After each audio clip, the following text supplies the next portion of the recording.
Waalaikumsalam warahmatullahi wabarakatuh. Dengan gimana kabarnya anak-anak? Nah, ya. Sebelum kita mulai pelajaran, mau saya absen dulu, ya. Mau saya absen dulu.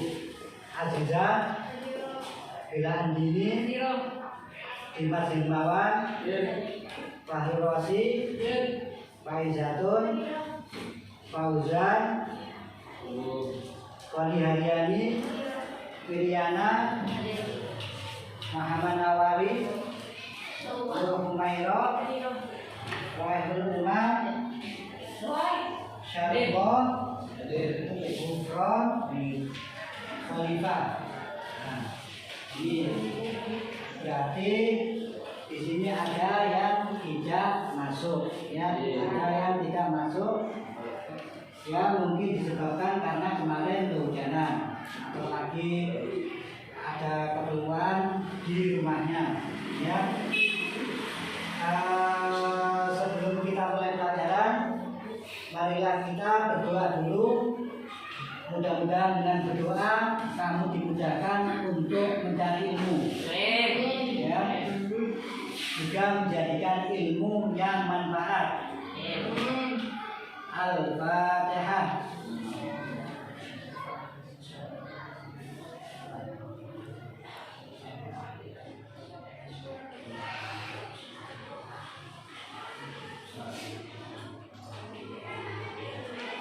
Alhamdulillah, ya. Sekarang pelajaran Al-Quran Hadis, ya. Yang saya tekankan Al-Quran Hadis adalah masalah etika, akhlak, dan budi pekerti, ya. Etika adalah perilaku yang baik yang sesuai dengan norma-norma, ya. Etika adalah perilaku yang baik yang sesuai dengan adat istiadat. Moral adalah perilaku yang baik yang sesuai dengan undang-undang.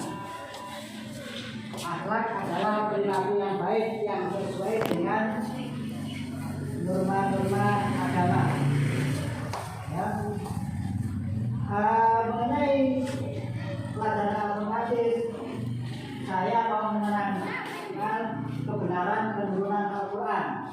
Ya, kamu harus bisa memahami materi tentang sejarah penulisan Al-Quran dengan baik, menyajikan kesimpulan materi tentang sejarah penulisan Al-Quran dengan baik, mengomunikasikan materi tentang sejarah penulisan Al-Quran dengan baik. Nah, ini caranya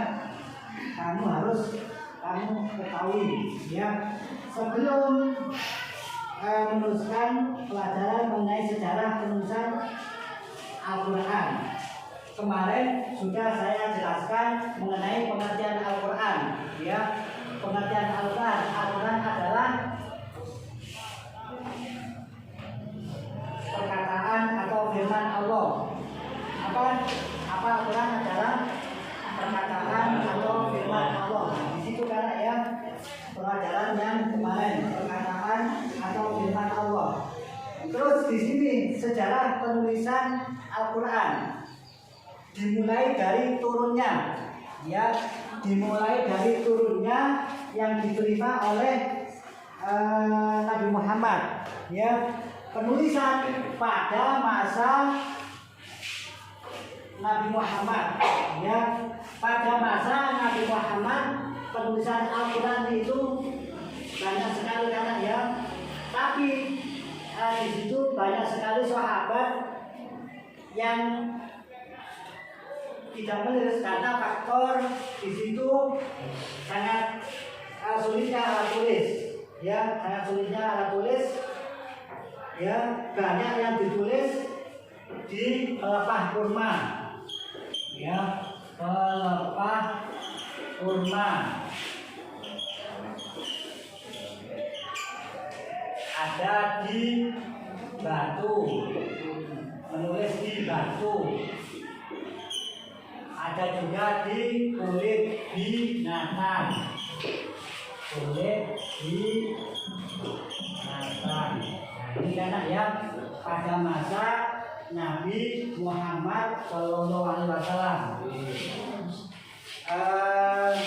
Kamu, saya tanyakan, ya tadi pada masa Nabi Muhammad penulisan Al-Quran itu ada di mana saja? Kamu, ini ya, pelepah kurma, dibasuh di kulit binatang. Nah di situ, ya apa? Pada masa Nabi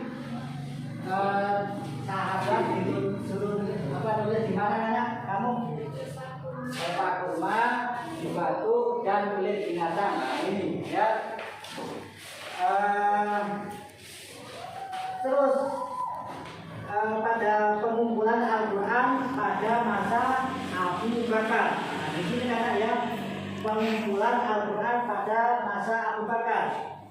Di sini menindaklanjuti ya menindaklanjuti dari usulan Umar Ibnu Khattab ya, karena pada masa itu syahidnya qori atau syahidnya orang yang menghafalkan Al-Quran banyak sekali orang yang meninggal di perang Yamamah. Makanya mendorong Sayyidina Umar untuk mengumpulkan Al-Quran. Ya, itu disampaikan Sayyidina Umar ke Abu Bakar. Pertama kurang menerima, Sayyidina Abu Bakar itu kurang menerima. Kenapa? Takut, ya takut. Terus akhirnya mau, ya dengan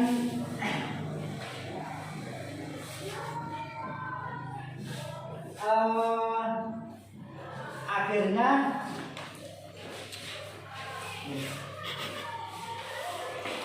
mau lembaran-lembaran yang ada di Hafsah, ya, yang ada di Hafsah itu, ya, yang ada di Hafsah, ya, yang ada di Hafsah dikumpulkan ya. Hafsah ini termasuk anaknya Abu Bakar, ya, anaknya Abu Bakar. Terus dilanjutkan ke penulisan pada masa Nabi Muhammad, pada masa Khalifah Utsman bin Affan. Nah, di sini kan mulai ada inisiatif, ya, ada inisiatif mau dibentuk sebuah mushaf, ya, lembaran-lembaran yang ada di Hafsah ini, ya, lembaran-lembaran yang ada di Hafsah yaitu istrinya Nabi Muhammad, juga Hafsah ini anaknya Abu Bakar, diminta oleh Sayyidina Utsman, ya. Makanya di sini terus dicetak karena ya dikumpulkan untuk dicetak menjadi 5 mushaf, ya, menjadi 5 mushaf, ya, menjadi 5 mushaf, ya, menjadi 5 mushaf, ya. Pada masa Utsman bin Affan menjadi 5 mushaf. Ya sudah. Nah, mungkin dari sini ada pertanyaan mengenai penulisan Al-Quran. Ya.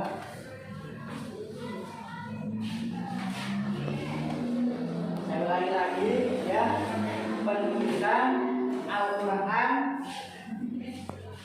dari Sayyidina Utsman ini menjadi 5 mushaf. Nantinya itu ya, 1 dikirimkan ke Mekah,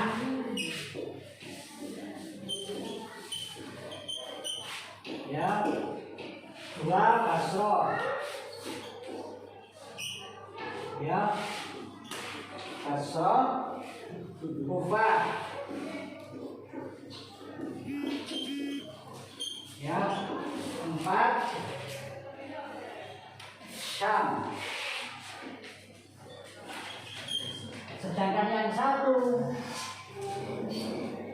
ya. Yang satu ini disimpan di Madinah.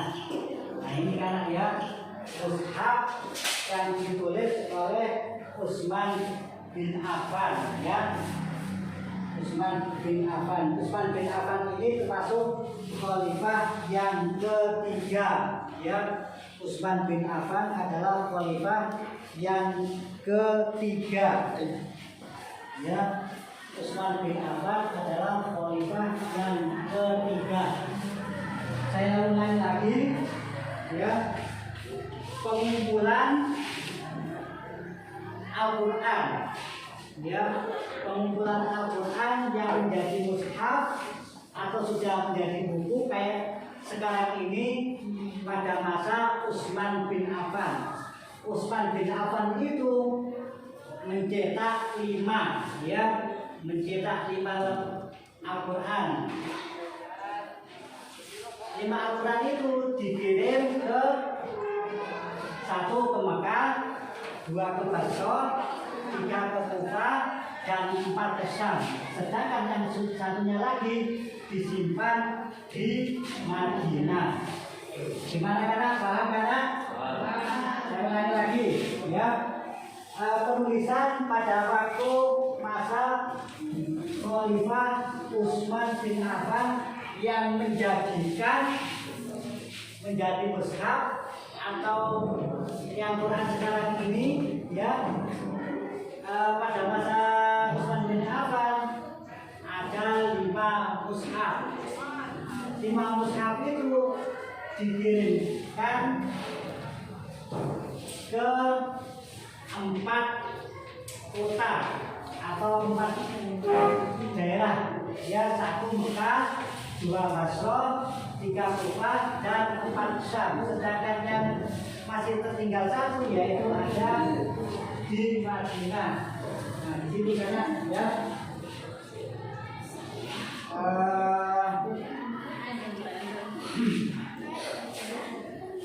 mau ada ditanyakan karena ya saya kasih waktu 1 menit ya, siapa yang mau bertanya mengenai sejarah penulisan Al-Quran ya, sejarah penulisan Al-Quran.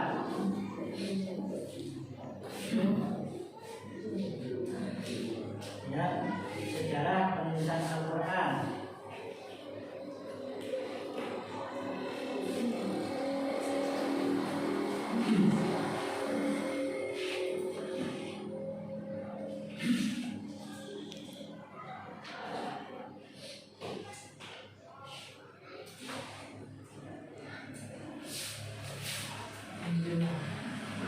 Ini karena ya tulisan aslinya ini ada di Hafsah ya, tulisan asli ya, asli ya, kayak di pelepah kurma, di batu, di kulit binatang. Nah ini asli.